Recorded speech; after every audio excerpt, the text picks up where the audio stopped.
श्री स्वामी समर्थ. जय जय स्वामी समर्थ. स्वागत आहे तुमचं माझ्या यूट्यूब चॅनलवरती.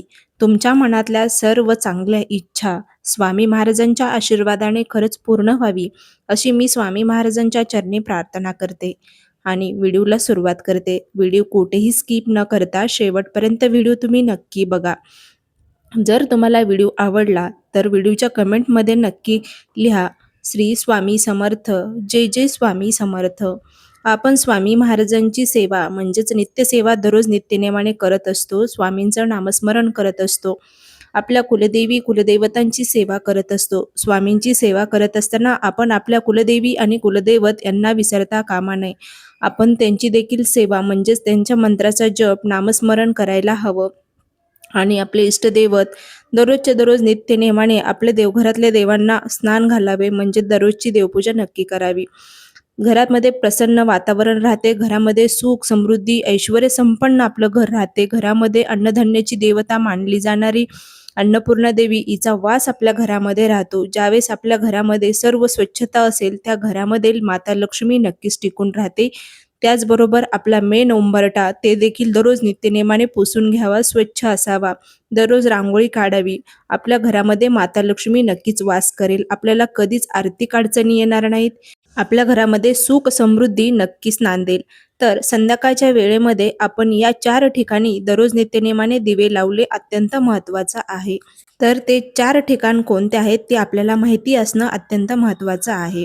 सर्वात महत्त्वाचं म्हणजे दररोज नित्यनेमाने आपण या 4 ठिकाणी दिवे लावल्याने माता लक्ष्मीचा तर वास आपल्या घरामध्ये राहतो, पण अन्नधान्याची देवता मानली जाणारी अन्नपूर्णा देवीची सुद्धा आपल्या घरामध्ये बरकता येते आणि आपल्या घरामध्ये सुख समृद्धी वाढत जाते. 7 पिढ्याचे दारिद्र्य सुद्धा नष्ट होते. केल्याने सर्व गोष्टी साध्य होतात हे आपल्याला माहिती आहे, पण आपण त्या केल्या पाहिजेत. दुसरी गोष्ट म्हणजे आपण पैसा कमवतो, पण तो पैसा योग्य ते मार्गाने जाणे खरंच महत्त्वाचं असतं. पैसा टिकून राहत नाही. आपल्या सर्वांना माहिती आहे, पैसा येण्याच्या अगोदर त्याचे मार्ग ठरलेले असतात, पण तो पैसा, ती संपत्ती तर ती योग्य मार्गाने जाणे महत्त्वाचं आहे. संध्याकाळच्या वेळेमध्ये आपण देवघरामध्ये दिवा प्रज्वलित करत असतो. म्हणजे दिवे लावण्याच्या 6:30च्या दरम्यान आपण दिवे लावण्याच्या वेळेस म्हणजेच प्रदोष काळामध्ये दिवा प्रज्वलित करत असतो.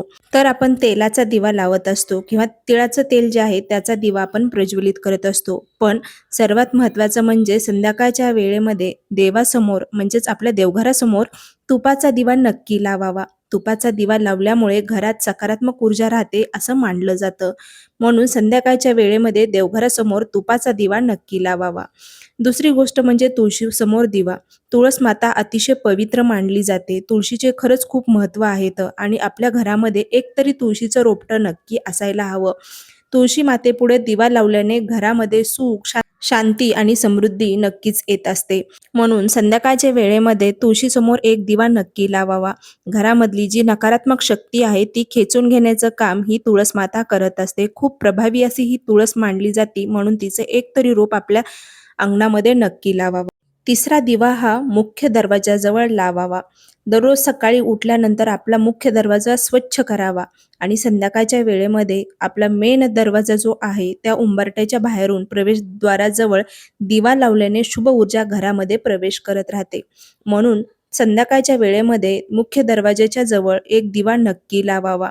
त्या दिव्यामध्ये थोडंसं हळदी कुंकू नक्की टाकावा, कारण माता लक्ष्मी त्या मेन उंबरठ्यातूनच आपल्या घरामध्ये प्रवेश करत असते आणि आपल्या घरामध्ये कायम माता लक्ष्मीचा वास राहावा, आपलं घर स्वच्छ राहावा, लक्ष्मी मातेने आपल्या घरामध्ये प्रवेश करावा याच्यासाठी या मुख्य दरवाजाजवळ एक दिवा नक्की दररोज नेमाने लावायचा आहे.